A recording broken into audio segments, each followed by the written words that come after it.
And then this comes, which is actually a move I played in less than 30 seconds. My opponent's face was something like, what? Yes, it's completely confusing if you don't see it in advance. Or he might have thought that everything is going well. I mean, he obviously saw the line. He saw Yeah. me thinking, he saw me like this for almost 30 minutes. So he probably thought, ah, okay, no worries. Yeah. And now he understood that, yes, there are things to worry about. Because, okay, I'm threatening brutal checkmate. Take f6, rook d7. You don't have other options. You have two options.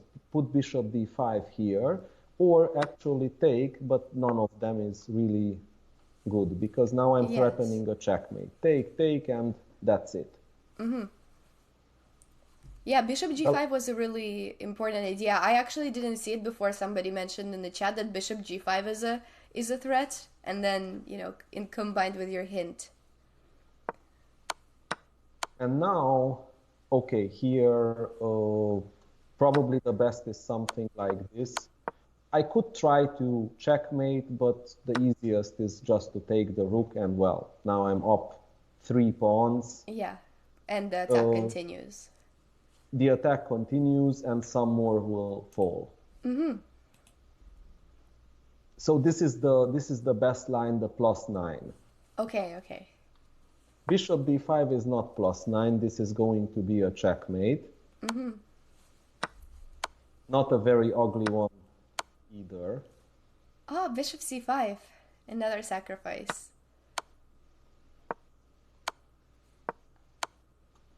And he resigned. Oh my goodness, that's also a really beautiful checkmate with queen to g4. Or And once rook again, e4 if he comes to d4. oh, rook e4, yes, as well. The king is once again just walking in the middle of the board. And why do people always resign against you right before the beautiful checkmate? You tell me. You tell me, but okay. So actually, this was a game I was more proud of than the previous one. Okay, I agree. The previous one was more spectacular, maybe, but from an educator's point of view, to see this sequence from here to here, because okay, once you see bishop b5, you kind of can say that you have seen the follow-up too. Yes. So it's not only these 5 moves, but okay, let's say that I have seen like 2 or 3 more to see the conclusion with a checkmate. So from the educator's point of view, this is more valuable than the chaos I was stirring up in that game, and the fact that I have seen those, in quotes, 19 brilliant moves. Yeah. Because first of all, there weren't 19. There were like, okay, take the pawn, come back, check, repeat, whatever. And second, that was a very straightforward calculation. No, this And this one I agree. It's like it's first of all, it's you have to combine all of these common ideas in the Sicilian, um, learn them both from white and for black, and seeing rook d6. And I see why you didn't move it all the way up until there, because it's actually that's the training process, is to see it from the start and to decide firmly on rook d6 before I think that's what teaches you makes in the the game. exercise interesting. Yeah, yeah, it does. Otherwise, it's not a. I mean, okay, it's a cool move even if you have to see it at this point. Yeah, I'm not saying it's not, but yes, it's even cooler if you see it right from the start of rook so d6. congratulations for cracking it. I'm actually happy that you managed to. Yeah, but I did get help about. I think I only cracked it because of your hint, Well, I of that queen think connection. this stream, let's say that it's not very unlike or group lessons, right? Yeah. I mean, someone says something, and it might be wrong, but even if it's wrong, you still get an idea, you still get a hint, and then you can build on that. This is okay. You can't do that during games, and yet this is how our mind could and should function during a game. So it's like, okay, you are throwing these ideas against the wall, and the idea comes back. Maybe I have to remodel it. Maybe I have to adjust it a bit so it actually works. Yeah. Yeah, for sure. No, but it's an amazing game, and I see why, I see why you like this one more, because it's not like chaos, but it's actually very straightforward and clean right from the start. Yeah. Yeah, I mean, and it's correct after all. So I mean, if you engine check this, you will get a pretty high accuracy, and at the same time it's spectacular. So it's not a high accuracy draw where, well, Yeah. okay, it's 99%, but it's not like you actually have shown something interesting. Yeah. Yeah, no, it's another amazing game. Thank you so much for sharing it and for showing both of these two amazing game. I think I certainly learned a lot, and I'm sure others have as well. If you have any questions for Gergely, feel free to ask in the chat, whether it is about himself, about his coaching methods, or anything like that. I have a few um, just to finish it off. What is kind of the most common mistake that you see people make when they're trying to improve in chess, whether that's from your own students or in general? What's something that you always see and you're like, oh, not again? Well, there are plenty of things, but okay. One of the things is that people somehow tend to think that they will improve if they no, they actually get some stuff from it, but if they improve solely by watching videos or streams, it has an educational value. Well, I mean, those who actually want it to have an educational value, but there are no real ways to cut corners. I mean, let's be frank. Are you watching a soccer game or football, if as we are calling it in Europe? Are you watching football to actually get better at football? That's not gonna happen. You actually are watching it for the sake of having fun, to be entertained. Uh, and okay, it's very good if you do this, but don't fool yourself that this is actually hard, high focus training. High focus training is something else. Analyze positions, work from books. Okay, playing bullet all the time is also not high focus training, just for the record.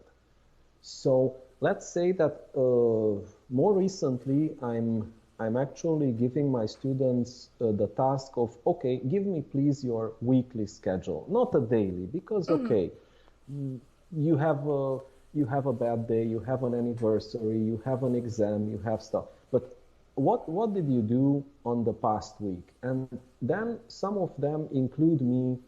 Oh, I have watched Hikaru. Oh, I have played 100 bullet games. Cool.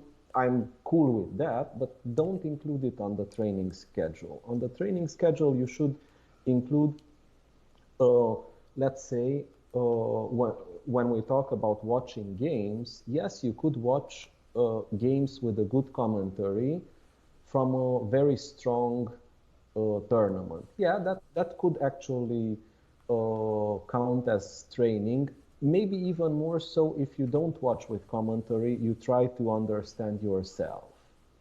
But okay, let's say that doesn't work with any level, because you should be asking questions. I think that's maybe one of the most important thing to do, and Ramesh will recommend you the exact same thing. try to improve your analytical skills. Be curious. Ask yourself, why did this happen? Why did the grandmaster do that? Maybe I don't understand something. Maybe the grandmaster made a mistake, and then I'm able to call him out on that. Okay, obviously don't use a computer engine while doing it, because then that simply defeats the purpose of it. Yeah. Other things, insisting too much on openings before that actually is a thing. I mean, when I see super elaborate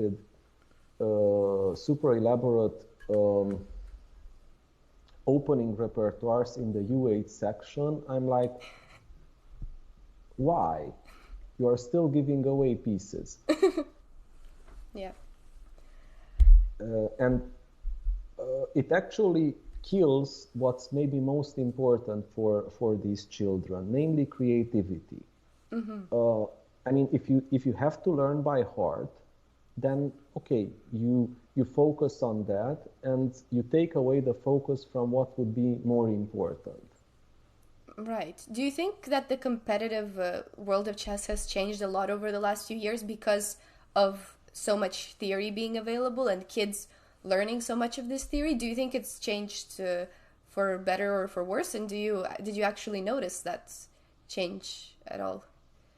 Well, as far as I am concerned, I'm from a generation that's with one foot in the classical world, where we still have learned from books. We had our notebooks with our openings. It was really difficult to find materials and such in English. Haha, what a good joke. If you knew Russian, then maybe you had a chance, but otherwise, no way. And well, I mean, in Romania, doubly so. In Romanian, I'm not even saying that we didn't have chances to find stuff. Nowadays, you basically have everything at your fingertips. Like really, you can buy just anything you need. So now it's different. Now there's plenty of information, but you actually have to filter it somehow. Yes, and is your suggestion to filter it more towards things where you can do it, like you can solve it yourself, or where you can turn on your brain yourself rather than somebody, just showing you something in the video? Is that kind of your suggestion for filtering the info? Yeah, well, I mean, I'm happy to help with this filter. I'm happy to be the one to help with this filter. But talking about what I have noticed more recently, and I think again I have seen some very good postings of GM Ramesh on that. Sometimes parents actually expect something like, okay, I'm bringing my kid to you, please make him a GM by tomorrow, I'm paying it. Why are you not doing it? Well, because things don't work like that. It's a process, and not only it's a process which doesn't work like, I'm paying for groceries, give me the groceries. No, becoming a grandmaster, becoming a very strong player is a process, and it is a process in which everyone has to take responsibility. Champions are not being made. Champions actually participate themselves. They put in the effort, they listen to their coaches, they listen to their parents, and they do a lot of work. So whenever you see that X or Y is insanely talented and whatnot, remember that behind that insane talent, there is also an insane amount of work. Yes, some are more talented than others. Yes, that's why some are 2800 and some are just 2700. But otherwise, talent won't replace work. hard work. Hard work, continuous effort, and again, whenever someone comes to me and say, okay, I would want to become a strong player, a GM, a world champion, whatnot, but I don't know what to do. And when I'm telling them, okay, that's good, what's your availability? Well, I could maybe do 1 hour on Saturday and half an hour on Sunday. Fantastic. Yeah, that's me when we were taking individual lessons. I'm like once a week, once every 2 weeks, and then yeah. I mean, the thing is that if you don't have the time to work on your own, then you will go. I mean, talent and motivation and all that will bring you to a certain level. But one can do so much. I mean, if you want to be the next Pragnananda, Gukesh, or whoever you want, then you have to work. Of course. Of course. And do you think actually about the upcoming match? Do you think Gukesh is going to? Do you have any predictions about that match? Well, I mean, normally I think it's gonna be Gukesh, yeah, but I wouldn't completely dismiss Ding Liren. Yeah. Because we keep forgetting that he's actually a very strong player. Okay, he had a couple of poor performances, but then again, he had very poor performance before the match against Nepo as well. So what are we even talking about? And he played a very interesting chess. I thought, by the way, and maybe I have to say it now that we are discussing about the world championship match, I thought it was very disrespectful of people frowning upon, oh yeah, this is maybe the worst world championship, blah, blah, blah, blah. Are you serious? I think it was one of the most spectacular I have seen. Fresh ideas. They were actually trying. They weren't bound by the pressure of, oh, what happens if I'm going to lose a game? And to be honest, the Carlsen Caruana or Carlsen Karyakin were the most boring matches I have seen. Let's say out of the 12 games, about 4 were interesting. Well, here I think it was the other way around. Maybe 4 were meh, but the other 8 were super interesting. Yeah, no, that's true. Now that I think about it, they were definitely less drawish in both of their opening choices and in just the way they were playing. They were more so trying to take some risks and take some chances than I mean, I do agree for the accuracy part that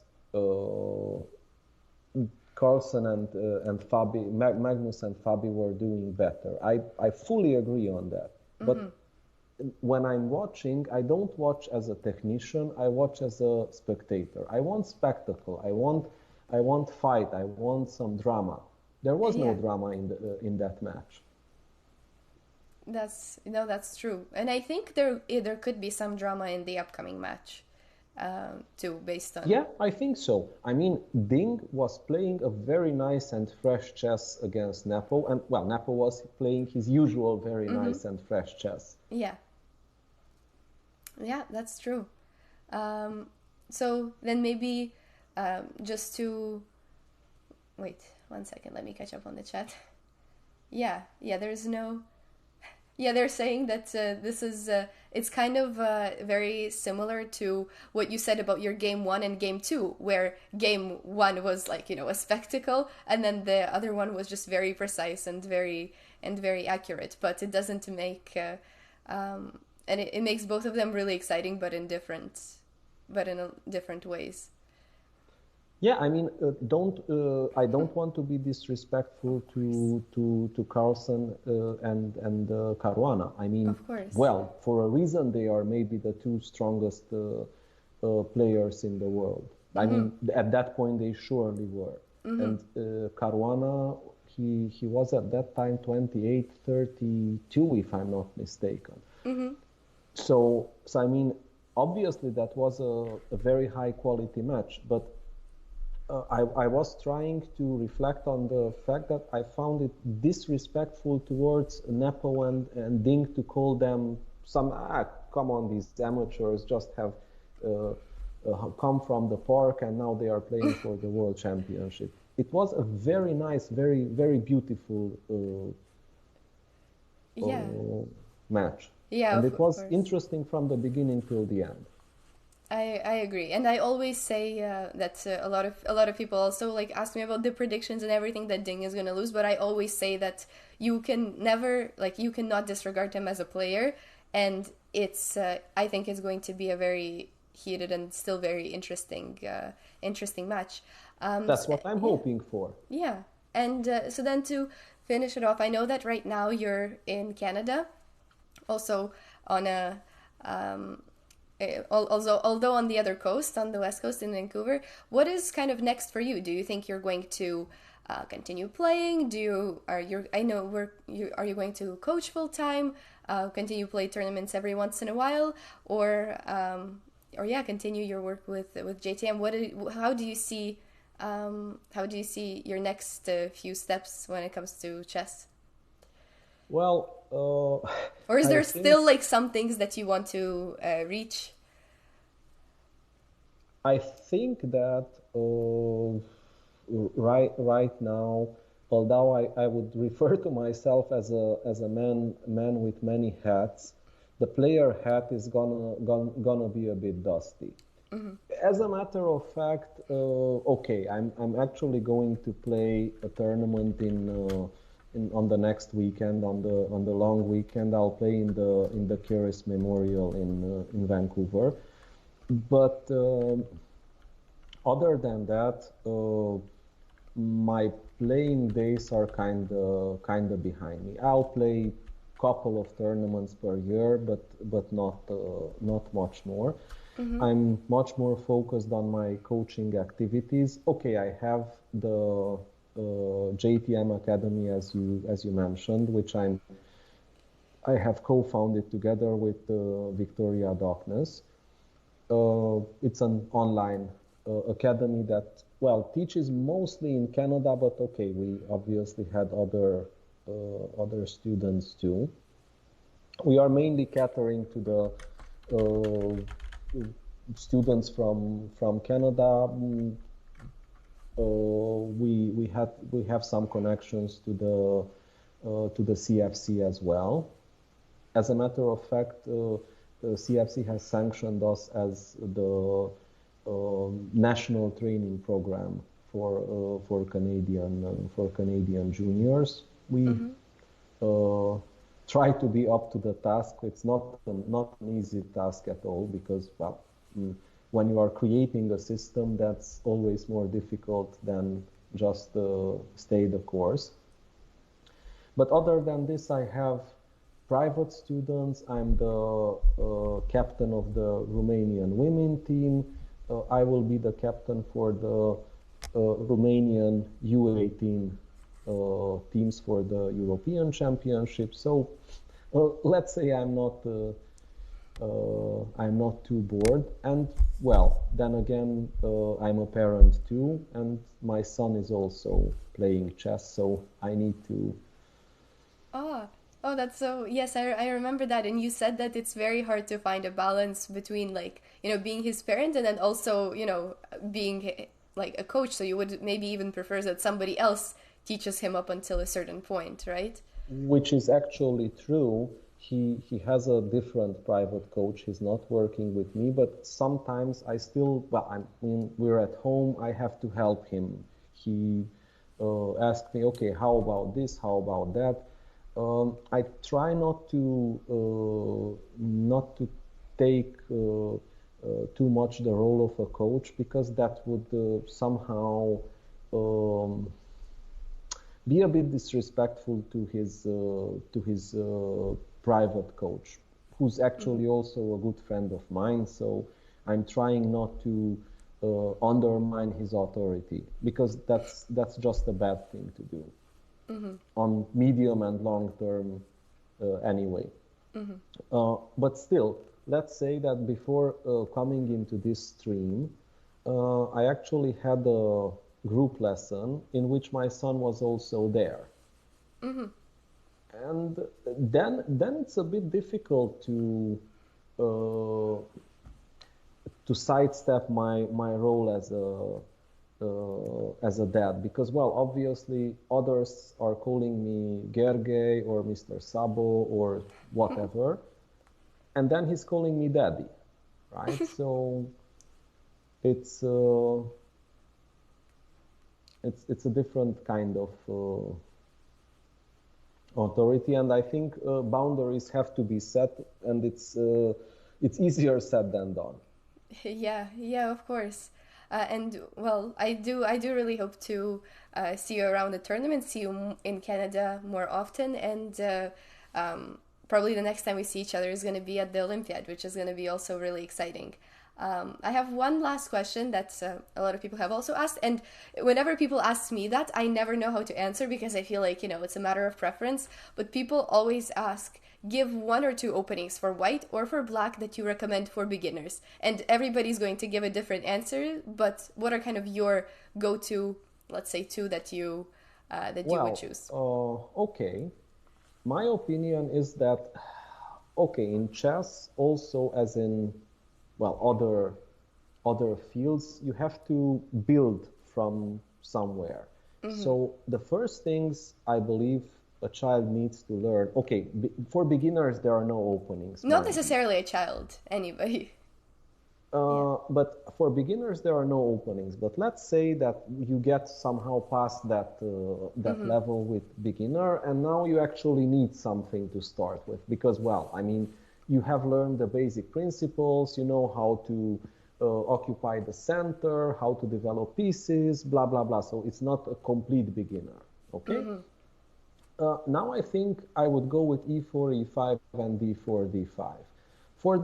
For the exact reason of, first, you need to actually learn how these face-to-face, these positions are played where, well, both sides are fighting for the center. I mean, if I'm teaching you right at the beginning Sicilian, how will you learn the positions where I mean, e4, e5 is a completely, it is maybe the most normal way of reacting. e4, c5 is counterattack. So e4, c5 is something like, okay, you occupy the center. Well, I'm also coming with a pawn. It's not exactly a central pawn, but I'm also trying to control d4. I'm trying to do some stuff on the queen's side. If you directly learn the lesson counterattack, I think that's you're skipping a step. You will never learn how to try to play face-to-face structure. So I don't know. Same thing with d4, d5. So first, before you play knight f6, I mean, right now, Nimzo is one of my favorite openings. But okay, I sometimes play Queen's Gambit too, and King's Indian and other stuff. But if you don't learn how to play d4, d5, the rest, in my opinion, is already more difficult. So you need to take these steps, and then you can go further. It's important, again, to be curious, to try to learn new things too. So don't just, oh, I'm gonna play London and I'm gonna play London for my whole life. Yeah, well, good for you, fantastic. But I mean, at some point you will settle to some of the openings, but by just playing more things, many things, you actually start to understand, because you have to, their middle game, the end games that can come out of those. Right. And how else if you are not actually playing them? Yeah, and that's a really good way to put it. To understand the classics and the basics first, and then, and then it's a good time to get creative, and if you find something else that you like that fits your style better, but that only comes after understanding the classics, and then you start to develop your style, right? Yeah, so I thought. I mean, you have a basic package, and then you build upon that. You don't need to stick with D4, D5. You might hate it, but first you actually need to get past that. First, you actually need to understand those positions, and then, well, you have plenty of time to understand other things too. Okay. Well, thank you so much for joining the stream today. That was a lot of insight, a lot of amazing advice, and I mean spectacular games, both the first and the second one. Yeah, Gergely, I cannot thank you enough for joining the stream today, and I hope to see you around. And yes, thank you from me and from everybody in the chat on Twitch for such an amazing lesson. Well, thank you so much for the invitation. I enjoyed it. Just so you know, I don't intend to to become a streamer myself, but it actually was an enjoyable experience. I hope that both you and our audience have enjoyed this. I actually thought you would, because well, I think these games are exciting, and if I would see them somewhere else, I also would be excited and try to find moves and such. Yes, it was. Thank you so much. It was a joyful experience. Yes, thank you so much, Gergely. Thank you for your time and for such an insightful lesson. Okay, I'll stay in touch. I'll disconnect now and stay in touch. See you around. Bye bye.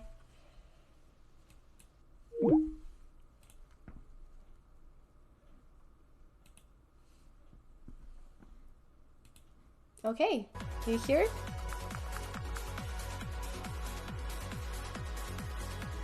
I'll be ending the stream soon.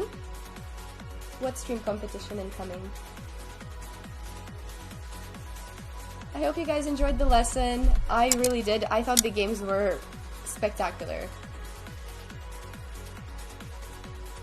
And it was the first time that we had a grandmaster on stream. Thank you so much for participating. You had never seen the second one? No, me neither. Me neither. Hydrate? Were you waiting to redeem Hydrate this whole time? Ah, you want to get you to start streaming himself? He said not yet. He said not yet. That's maybe eventually. If we get him into it, we can convince him. Alright, let me find who to raid. Do we do the classic key whiskey? Wait, let me see who is live.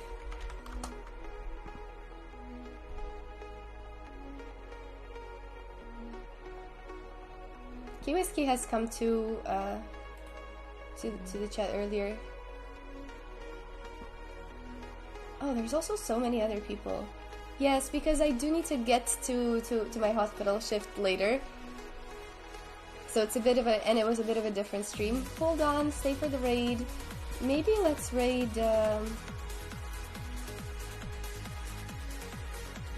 actually, let's raid, you know what? I'm a little bit biased. Guys, I'm really sorry. I'm very biased because Lele has a dog on her stream. Lele has a dog,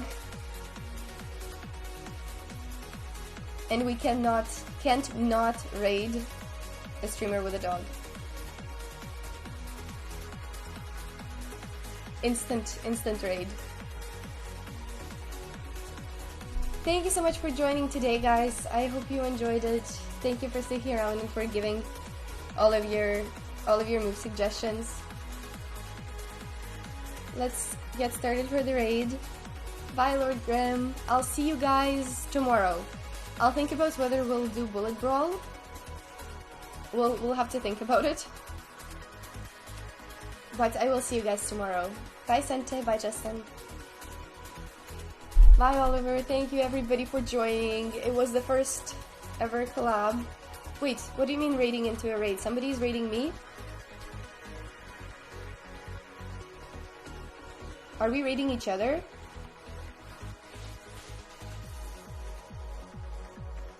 Or is she raiding? Is she ending the stream? Because I'll cancel it if that's the case. Is she about to raid? Not again! Guys, I've been trying to do that. Is she actually ending her stream? I'll cancel it then. I'll cancel it. Okay, she already raided? Okay. Again! I've done that and it's happened twice already. With Lily, specifically Lily. Insane. Too bad, she had the dog on the stream. I don't know what it is and why this always happens, but okay. I'll choose somebody else to raid. Let's raid, actually, Rosie Chess.